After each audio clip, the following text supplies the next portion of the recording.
Hello everyone, welcome to Steno Aspirants. I am Akshay and I am going to dictate you Rajasthan High Court judgment containing 720 words at the speed of 90 words per minute non-stop. The dictation will fluctuate between the speed of 85 to 95. So get ready. 3 seconds. Start. The orders made were within the jurisdiction of the court, and once this is so, they have to be obeyed and implemented.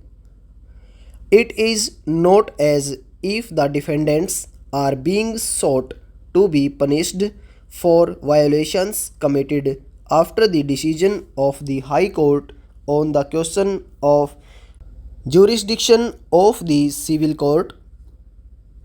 Here, the defendants are sought to be punished for the disobedience and violation of the order of injunction committed before the decision of the High Court in Land Acquisition Officer versus Visan AIR 1996, Bombay 366. According to Section 9A, the Civil Court and the High Court did have the power to pass interim orders until that decision. If they had that power, they must also the power to enforce them. In the light of the said provision, it cannot also be held that those orders could be enforced only till the said decision but not thereafter. The said decision does not render them the interim orders passed meanwhile either non est or without jurisdiction, punishing the defendants for violation of the said orders committed before the said decision Visanji does not amount in any event to enforcing them after the said decision. Only the orders are being passed now. The violations are those committed before the said decision. The correct principle, therefore, is the one recognized and reiterated in Section 9A to wit, where an objection to jurisdiction of a civil court is raised to entertain a suit and to pass any interim orders therein, the court should decide the question of jurisdiction in the first instance, but that does not mean that pending the decision on the question of jurisdiction, the court has no jurisdiction to pass interim orders as may be called for in the facts and circumstances of the case.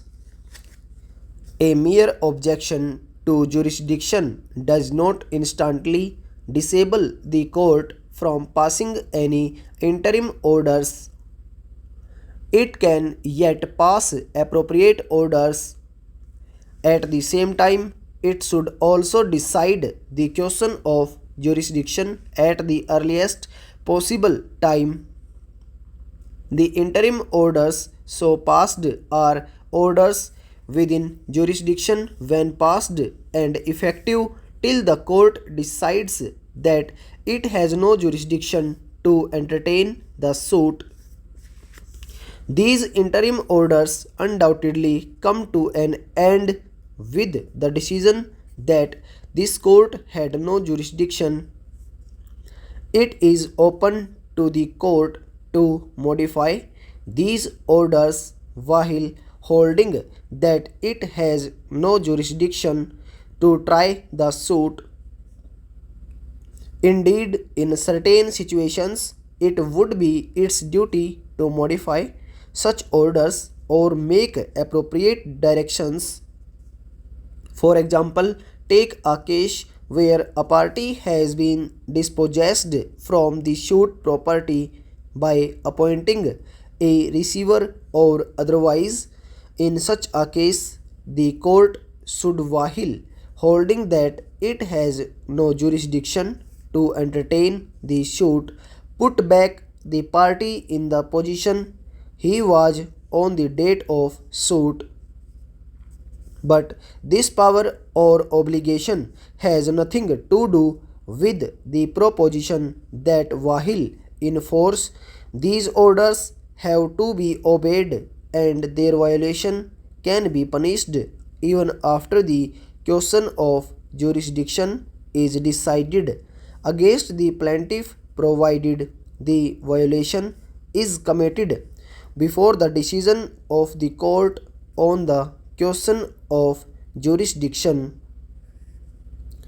That judgment did not deal with the effect and impact of interim order on the transactions made while the interim order was in force, though it has been held that it would amount to breach of interim order and a defense that the interim order passed by the court, which ultimately held that it has no jurisdiction, will not be treated as non-est only because subsequently issue of jurisdiction has been decided and it has been held that the court which passed the interim order oblique injunction order did not have the jurisdiction to deal with the subject matter. The said judgment is not an authority for the proposition that any sale transaction made during the period the interim order was in force would be void or non-est. On the other hand, the judgment of the Honorable Supreme Court in the case of Thomson Press (India) Limited Supra clearly holds that the transaction of sale in breach of injunction order would not be automatically ineffective, though the party committing the breach may incur liability to be punished for the breach committed by it. Stop over.